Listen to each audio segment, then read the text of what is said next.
তো নমস্কাৰ বন্ধুসকল, স্বাগতম চেনেলৰ আন এটা ভিডিঅ'লৈ। সো বন্ধুসকল, এটা বহুতেই ভাল খবৰ বন্ধুসকল। সো বন্ধুসকল, এটা big breaking news. DEE Assam অৰ্থাৎ ডাইৰেক্টৰ অফ এলিমেণ্টাৰী এডুকেশ্যন আসামৰ তৰফৰ পৰা নতুনকৈ 4500 ভেকেঞ্চি ওলাইছে টিচাৰসকলৰ কাৰণে। আপোনালোকে নিশ্চয় ভিডিঅ'টোত চাই আছে অলৰেডি। অফিচিয়েল যিটো নটিছখন মই এটা অপেন কৰি ৰাখিছোঁ, কিন্তু আপোনালোকক একদম সম্পূৰ্ণ ডিটেইলছৰ সৈতে জনাইছোঁ কেনেকুৱা মানে ইলিজিবিলিটি ক্ৰাইটেৰিয়া বা কেইটা তাৰিখৰ পৰা অনলাইন আবেদন বা কেতিয়া লাষ্ট ডেট সকলোখিনি দেখাই আছোঁ। আৰু যিসকলে মানে যোৱাকালি ৰিজাল্ট পালে চিটেডৰ সিহঁতকতো কংগ্ৰেচুলেশ্যন, আৰু তেওঁলোকৰ বাবেও সোণালী সুযোগ আজি মানে এই জব কেইটা সিহঁতেও মানে আবেদন কৰিব পাৰিব। চ' যিসকলে মানে আসাম টেট আৰু চিটেট এপ্লাই কৰিছিলে পাছ কৰিছিলে, তো সেইসকল কেণ্ডিডেটে এইকেইটা পদত মানে আবেদন কৰিব পাৰিব। চ' কোনটো বিভাগত কিমানটা পদ আছে, যিটো ইয়াতে LP আৰু UP দুয়োটা বিভাগতে চাকৰি আহিছে। তো কোনটো বিভাগত কিমানটা চাকৰি সকলোখিনি দেখাই আছোঁ সম্পূৰ্ণ ডিটেইলছ সৈতে।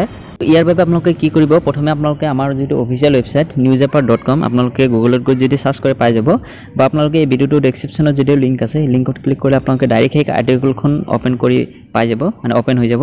তো যি নহওক আপোনালোকে যদি গুগলত গৈ চাৰ্চ কৰে NEWES নিউজ apart.com, চ' এনেকুৱা যদি চাৰ্চ কৰি দিয়ে এই প্ৰথম যিটো ৱেবছাইট আহিব, এইটোৱে হ'ল আমাৰ অফিচিয়েল ৱেবছাইট। তো ইয়াতে আহিলে আপোনালোকে এটা চাব পাৰিব যে ইয়াতে এনেকুৱা ইণ্টাৰফেচ আহিব, হোম ইণ্টাৰফেচ।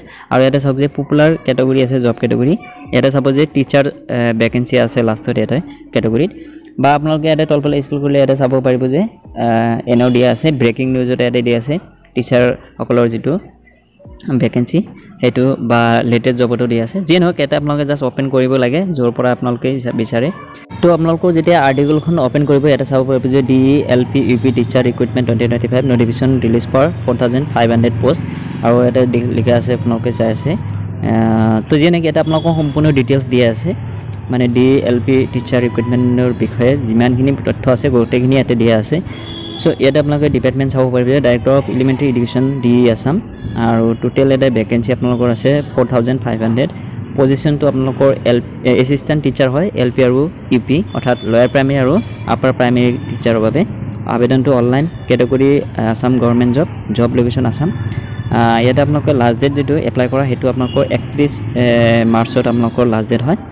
আৰু ইয়াতে আৰু এটা ইম্পৰ্টেণ্ট কথা, যোৱাকালি নিশ্চয় গম পায় যে চিটেডৰ ৰিজাল্ট দিছে। তো যিসকল চিটেডৰ ৰিজাল্ট চোৱা নাই চাই ল'ব পাৰিব আমাৰ ৱেবছাইটত গৈ, ইয়াতে লিংকটো দিয়া আছে, চাই ল'ব পাৰিব। আৰু যিসকলে চিটেড কালি পাছ কৰিছে সেইসকলেও এই পদকেইটাত আবেদন কৰিব পাৰিব, আৰু আসাম টেটৰ যিসকলে পাছ কৰিছে অলৰেডি সিহঁতেও কৰিব পাৰিব। যিয়ে নহওক এনেকুৱা আপোনালোকৰ ইয়াতে চাব যে ভেকেঞ্চি ডিটেইলছ দিয়া আছে। এছিষ্টেণ্ট টিচাৰ লয়াৰ প্ৰাইমেৰীৰ কাৰণে আপোনালোকৰ 2900 পোষ্ট আছে, আৰু এছিষ্টেণ্ট টিচাৰ আপাৰ প্ৰাইমেৰীৰ কাৰণে আপোনালোকৰ 1600 অৰ্থাৎ 1600 পোষ্ট আছে। চ' বহুতকেইটা পোষ্ট আছে আপোনালোকৰ বাবে। চ' ইয়াৰ পিছত আপোনালোকে তলফালে স্ক্ৰল কৰিলে চাব পাৰিব যে চেলাৰীটো আপোনালোকৰ 14,000 পৰা 70,000 এনেকুৱা চেলাৰী।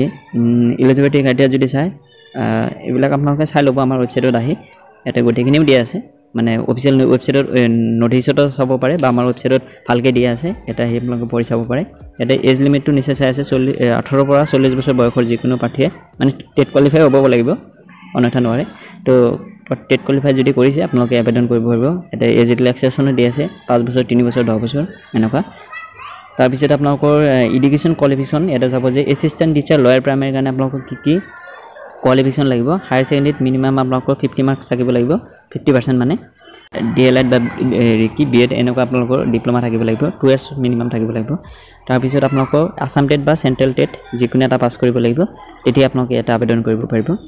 তাৰপিছত এছিষ্টেণ্ট টিচাৰ আপাৰ প্ৰাইমেৰীৰ কাৰণে চেম এনেকুৱাই, আৰু ছায়েন্স টিচাৰৰ কাৰণে এনেকুৱা, তাৰপিছত হিন্দী টিচাৰৰ কাৰণে এইবিলাক। আৰু তাৰপিছত ৰিকুৱাৰ্ড ডকুমেণ্টবিলাক দিয়া আছে। তো কি ডকুমেণ্টছ সেইবিলাক আপোনালোকে ৱেবছাইটত আহি আপোনালোকে ভালদৰে চাই ল'ব একবাৰ, যেতিয়া আপোনালোকে এপ্লাই কৰিব যাব। তো যেনেকৈ এটা তলফালে স্ক্ৰল কৰিলে এটা চাব পাৰিব যে হাউ টু এপ্লাই বুলি দিয়া আছে। তো এপ্লাই ষ্টেপটো তলফালে চাব পাৰিব, এপ্লাই টু ষ্টেপটো দিয়া আছে। কিন্তু তাৰ আগতে আপোনালোকে এটা চাব পাৰিব যে তলত আপোনালোকৰ কি দিয়া আছে, ইম্পৰ্টেণ্ট ডেট। তো ইম্পৰ্টেণ্ট ডেটটো আপোনালোকে চাই ল'ব। ইয়াতে আপোনালোকৰ নটিফিকেশ্যন 9 তাৰিখ 1 মাহ 2025 আহিছে। অনলাইন ষ্টাৰ্ট হ'ব 15 তাৰিখ 2 মাহ 25, অৰ্থাৎ ইয়াৰ বাবে অনলাইন যিটো আবেদনটো ফেব্ৰুৱাৰী মাহৰ 15 তাৰিখৰ পৰা আপোনালোকৰ আবেদন আৰম্ভ হ'ব, আৰু লাষ্ট ডেট হ'ল 31 মাৰ্চ। তো 31 মাৰ্চৰ লৈকে আপোনালোকে আবেদনটো কৰিব পাৰিব। ইফালে ৱেবছাইটৰ লিংক কেইটা দিয়া আছে, আৰু আমাৰ হোৱাটছএপ গ্ৰুপৰ বা টেলিগ্ৰাম গ্ৰুপৰ জইনবিলাক দিয়া আছে। তলত একদম ইয়াতে অনলাইন এপ্লাই লিংকটো এতিয়া যেহেতু আবেদন আৰম্ভ হোৱা নাই সেইবাবে ইয়াতে লিংকটো প্ৰভাইড কৰা নাই যেতিয়া আপোনালোকৰ আবেদন ষ্টাৰ্ট হয় আপোনালোকক লিংকটো প্ৰভাইড কৰা হ'ব তো এটা আহি আপোনালোকে ডাইৰেক্ট আবেদনটো কৰিব পাৰিব ডাইৰেক্ট লিংকটো পাই যাব সো যিয়ে নহওক এনেকুৱা আপোনালোকৰ ভেকেঞ্চি কেইটা আহিছে তো এইটো আছিলে ভিডিঅ'টো যদি ভাল লাগিছে প্লিজ লাইক কৰিব মিষ্টাৰ সহ মনিপ চেনেলত নতুন আহিলে প্লিজ ছাবস্ক্ৰাইব কৰিবলৈ নাপাহৰিব সো আজিলৈকে মানে বাই জয় অসম